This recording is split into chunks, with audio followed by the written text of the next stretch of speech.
बहती हवा सा था वो, उड़ती पतंग सा था वो,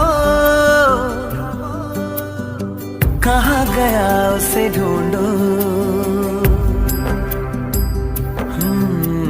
हमको तो राहें थी चलाती, वो खुद अपनी राह बनाता, गिरता संभलता मस्ती में चलता था वो। বাছ ভাঙালা অ'কে ফাইনেলি মই আহি পালোঁ ভিতৰলৈ। এতিয়া মই বাৰু কমফৰ্টেবল হৈ আছোঁ চিটত বহি।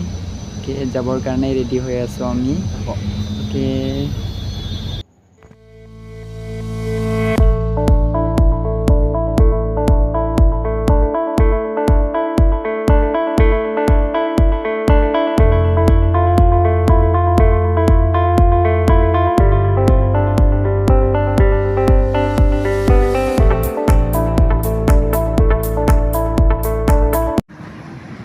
এতিয়া বাৰু ৰেষ্ট কৰিবৰ কাৰণে বাছখন ষ্টপ কৰি দিলে। এতিয়া ৰেষ্টুৰেণ্ট যোনে যোনে যাব বিচাৰে তো এতিয়া মই বাৰু মোৰতো ভোক লগা নাই, সেইকাৰণে ভিউখন অলপ চাই কেমেৰা এখন তুলিলোঁ। অ'কে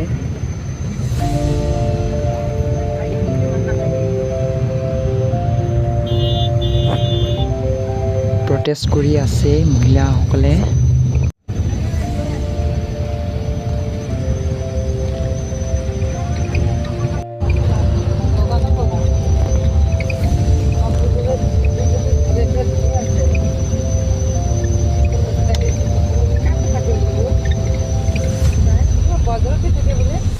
এয়া টাউনত প্ৰায় আপোনালোকে এনেকুৱা বগা আৰু গ্ৰীণ থকা ঘৰটো দেখা পাব।